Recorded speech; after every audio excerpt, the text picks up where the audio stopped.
Okay, well, the interesting part about this, and many people would question, okay, um, would a monopolist actually operate at a loss? Well, their cost structure may enable them to only operate at a loss. So where should they operate? And we know that over the long run, no business can operate for very long, depending on a lot of different particulars. But in the short run, they can actually operate. We explained that through perfect competition. And there's no different in that realm as far as the monopolist either. So given a cost structure like we have here and the revenue structure, where would they operate? And the question is answered exactly the same way, is that where the marginal revenue equals the marginal cost, that's the output level and the price that the monopolist will have to operate in order to minimize losses, maximize profits. In this case, it's minimize losses. So we've got the marginal cost curve right here. Okay, so we have that, and we have determined the marginal revenue. Okay, this is the demand curve, remember? So we're the consumers, that's the consumer's job in this marketplace, is to determine what the price schedule is at what quantities demanded of that particular product or service. So we're going to figure out here where the marginal revenue equals marginal cost. We're going to come down here and say, okay, that output right there, that's going to put us on the demand curve right here. So we will price our product or service at this P star.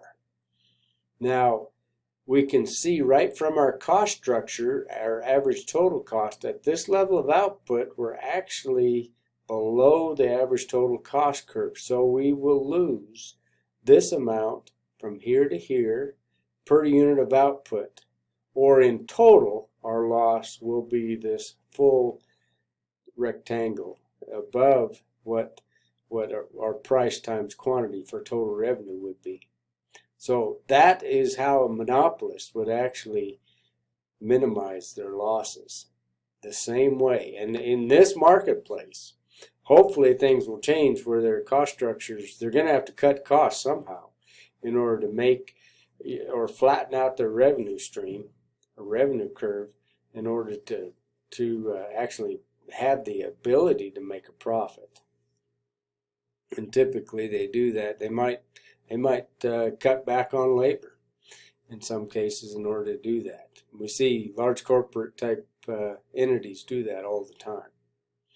Okay, not because they're evil, just because sometimes they just have to do what they have to do. Sometimes it could be an evil leader. I'm not saying there isn't that sort of thing going on in certain marketplaces, but long-term survival will actually, those that survive have to do it within an ethical framework, typically. Okay, there's always instances, there's always the extremes, but typically those that survive will do it in an ethical way. At least that's what I believe, and you can debate me if you like on that one, and I'll certainly listen to you, because there is actually examples of other things.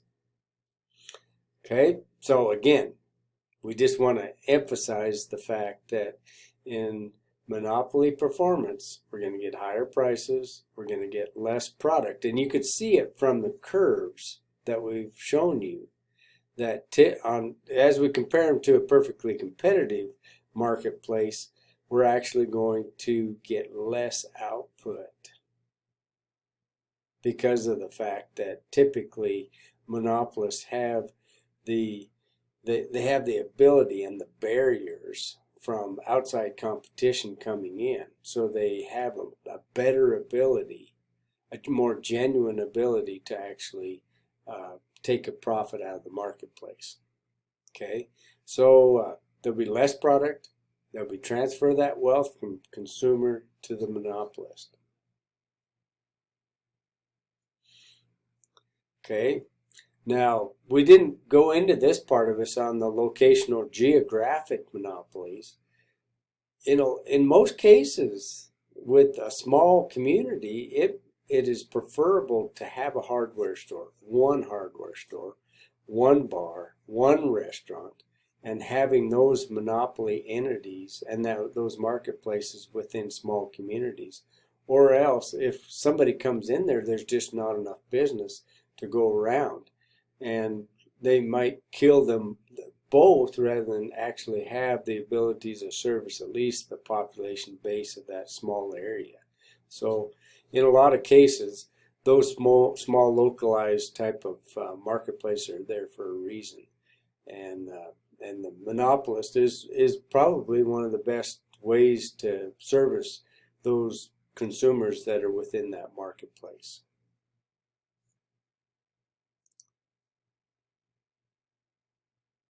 So I'll introduce you to this, but actually when I'll start the next video here too. But monopolistically competitive is what we also call that a quasi-competitive. Is that we've already described perfectly competitive.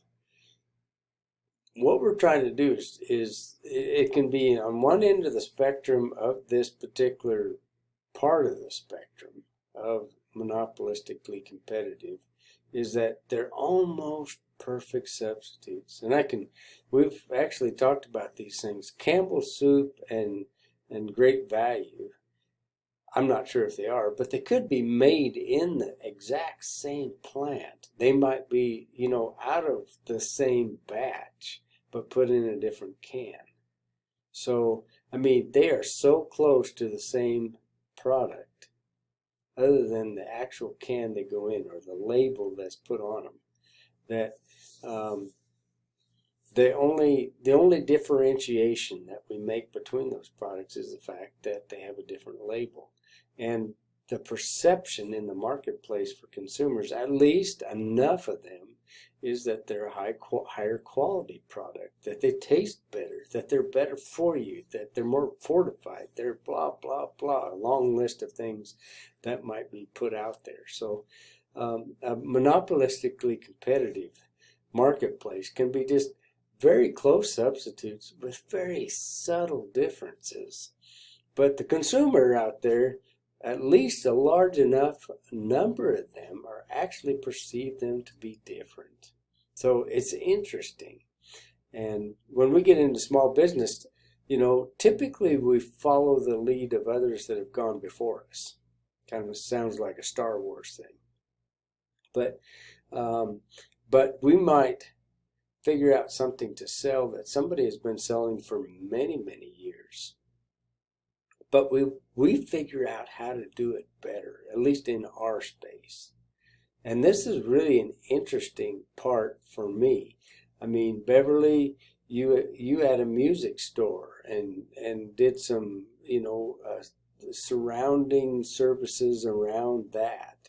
And I'm sure, knowing you as a person that really cares about their customers and their students and that sort of thing, is that you probably created an atmosphere to your customer base that you were different and you were better in some ways, so that they actually came to you for their instrument purchases, their lessons, and their tune-ups, and all the different quantifiable things and products and services that you had to offer within the store.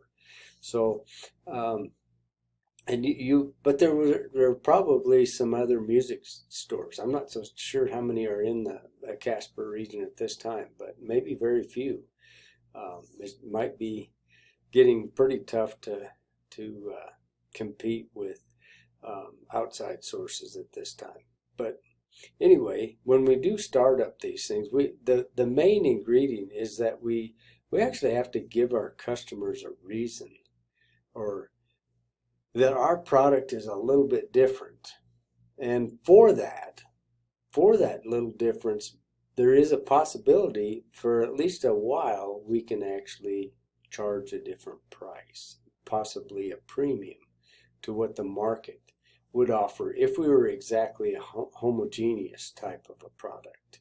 So that's just a kind of a teaser to the next part that we'll cover as far as market structures. So hopefully you're learning something. If you have any questions, of course, it's kind of lonely around here and I miss you guys immensely.